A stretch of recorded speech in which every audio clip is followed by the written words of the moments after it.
नमस्कार दोस्तों, mission IPS में आप सभी का स्वागत है। दोस्तों, आज हम नेहरू रिपोर्ट के बारे में बात कर रहे हैं। नेहरू रिपोर्ट जो है ये आती है अपनी 10 अगस्त 1928 को। आती किसके बाद है? जब साइमन कमीशन आता है 1927 में। 1927 में आता है और लोग इंडिया के अंदर इसका बहिष्कार करने लगते हैं। साइमन गो बैक के नारे लगने लगते हैं, ठीक है ना। मुंबई में उतरता है साइमन कमीशन में क्या होता है कि 7 सदस्य होते हैं और सातों के साथ क्या होते हैं? 7 सदस्य और सातों के साथ अंग्रेज। तो इसका विरोध इसलिए होता है कि इसमें मतलब तुम हमारे लिए ही संविधान बनाने आए हो, हमारे लिए कानून बनाने आए हो और इसमें कोई भी सदस्य भारतीय नहीं रखे हो।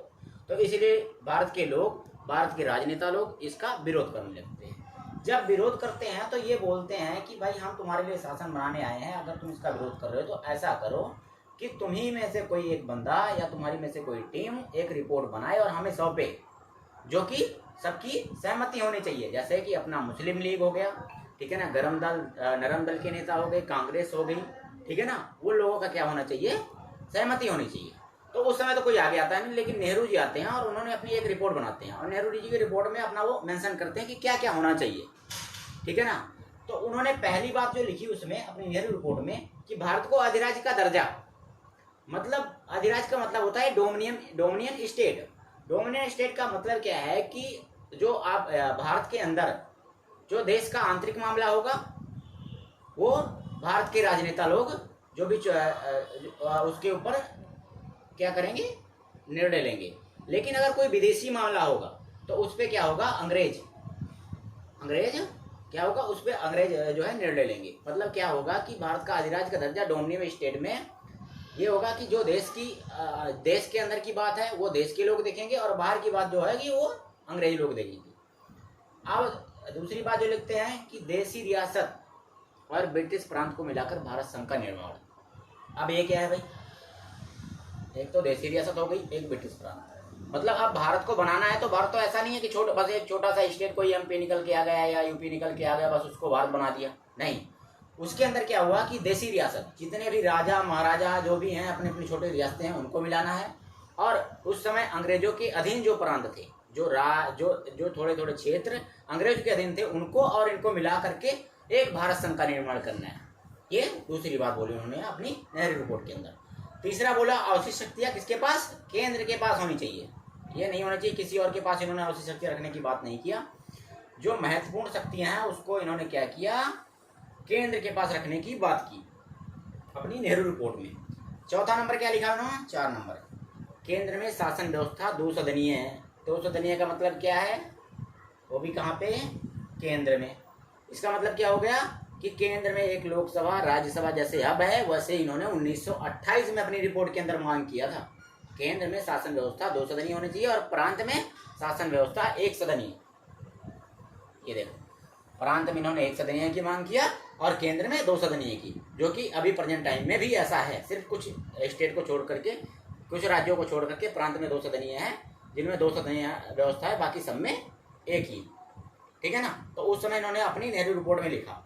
अब 6वें नंबर में आता है प्रांत एवं केंद्र में पूर्ण निर्वाचन व्यवस्था। ये बात देख रहे हो, ये केंद्र में, प्रांत में एक तो प्रांत में बात किया, दूसरा केंद्र में पूर्ण निर्वाचन व्यवस्था। मतलब कि जो भी सदस्य आएगा केंद्र और पूर्ण निर्वाचन में, मतलब लोकसभा राज्यसभा विधानसभा के अंदर जो भी बंदा आता है वो निर्वाचित होकर के आएगा। ये नहीं कि किसी के द्वारा नियुक्त किया गया है, ठीक है ना। तो 6वें नंबर पे इन्होंने प्रांत एवं केंद्र के अंदर जो है पूर्ण निर्वाचन व्यवस्था की बात किया। 7वें नंबर पे बात किया भारत के नागरिक स्वतंत्रता अधिकारी को बहाली। 1919 में आपने देखा होगा क्या हुआ था? जलियांवाला बाग हत्याकांड। उस समय क्या हुआ था? भारत के जितने भी बंदे थे वहां पे 1900 में उनके क्या हुआ था? मूल अधिकारों का हनन हुआ था। उस समय इन्होंने 7वें नंबर पे बात की कि भारत में नागरिक स्वतंत्रता के अधिकारों की बहाली हो जाए, मूल अधिकार की बात किया उन्होंने इस पे 7वें नंबर पे। 7वें नंबर पे किसकी बात किया? मूल अधिकार की। 8 में बोला पृथक निर्वाचन मंडल की समाप्ति। अब पृथक निर्वाचन मंडल क्या था कि अगर मुस्लिम है तो उसको मुस्लिम लोग ही चुनेंगे, ये ऐसा नहीं होना चाहिए। हाँ, ये हो सकता है कि जिनकी आबादी वहाँ पे कम है, जैसे अभी इस समय भी है कि कई बार एससी की सीट आ जाती है, कई बार एसटी की सीट आ जाती है, कई बार ओबीसी की आ जाती है, कई बार जनरल की आ जाती है, तो ठीक है, कोई बात नहीं है। मुस्लिम लोग चुनाव लड़ेंगे, आरक्षण के आधार पर मुस्लिम लोग क्या करेंगे? चुनाव लड़ेंगे। लेकिन इसके मतलब ये नहीं है कि उसको मुस्लिम ही चुनेगा। उसको वहाँ पे जो भी लोग हैं वो चुनाव कर सकते हैं, चाहे हिंदू हों, चाहे सिख हों, चाहे ईसाई हों, चाहे मुस्लिम हों, वो सारे मिल करके ही मुस्लिम को चुनेंगे, चाहे वो 4 या 5 सदस्य जितने भी खड़े होंगे। लेकिन ये नहीं है कि मुस्लिम खड़ा है तो मुस्लिम चुना जाएगा चुनेगा और हिंदू खड़ा है तो हिंदू चुनेगा, ऐसा कुछ भी व्यवस्था उन्होंने समाप्ति की बात किया। अच्छा, अब 9 नंबर पे क्या किया, उस समय पंजाब तथा बंगाल में मुस्लिमों की आबादी सबसे ज़्यादा थी। इन्होंने कहा कि इस जगह पे इनका आरक्षण खत्म होना चाहिए। मुस्लिमों पंजाब तथा बंगाल में मुस्लिमों के लिए कोई आरक्षण की व्यवस्था नहीं होनी चाहिए। इन्होंने सीधी सीधी बात कर दिया अपनी नेहरू रिपोर्ट में 9वें नंबर पे। 10वें नंबर पे इन्होंने बात दिया सीटों का आरक्षण जनसंख्या के आधार पर। मतलब क्या हुआ, सीटों का आरक्षण जनसंख्या के आधार पर 10 वर्षों के लिए, 10 वर्ष में अगर मतलब जो भी वहाँ चुनाव लड़ा जाएगा उन सीटों पर जो आरक्षण मिलेगा वहाँ की जनसंख्या, वहाँ की आबादी के आधार पर मिल जाएगा, और वो भी 10 साल में फिर से दोबारा किया जाएगा कि यहाँ पे जो है आरक्षण किसको मिलेगा। मान लो वहाँ पे मेजोरिटी में मुस्लिम कम, ठीक है ना, तो वहाँ पे मुस्लिमों को आरक्षण मिलेगा। लेकिन अभी फिर पता चले कि 10 साल में मुस्लिमों की जनसंख्या ज़्यादा हो गई है और वहाँ पे हिंदू कम हो गए हैं, तो फिर हिंदुओं को आरक्षण मिलेगा। उस चीज़ की बात किया है ना 10वें नंबर पे। अब बात क्या किया, ये देखो अपने पे आज भी ये युवा सार्वभौमिक मताधिकार है कि 18 साल के ऊपर का बंदा वोट देगा। इन्होंने बात कर दी अपनी नेहरू रिपोर्ट में 1928 में। मतलब इस बंदे ने 1928 के अंदर ये बात सोच ली थी जो कि आपके संविधान बनने के बाद लागू हुआ। लेकिन उसमें मेन चक्कर बात क्या थी, उस समय ये सारे लागू नहीं हो पाए थे।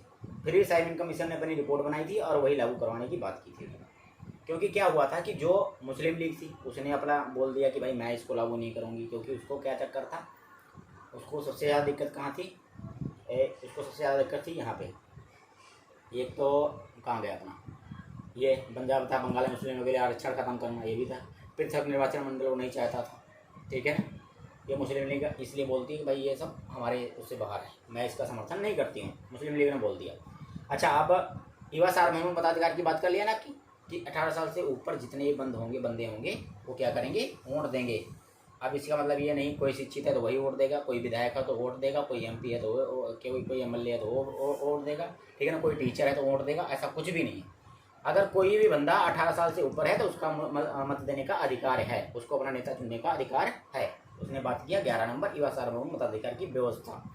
अच्छा, अब 12 नंबर पे क्या हुआ, केंद्रीय विधायिका तथा प्रांतीय परिषदों के अंदर सदन में संयुक्त मिश्रित निर्वाचन के तहत मुस्लिम तथा हिंदुओं को उनके अल्पसंख्यक निर्वाचन क्षेत्रों में आरक्षण के आधार पर चुनाव करना।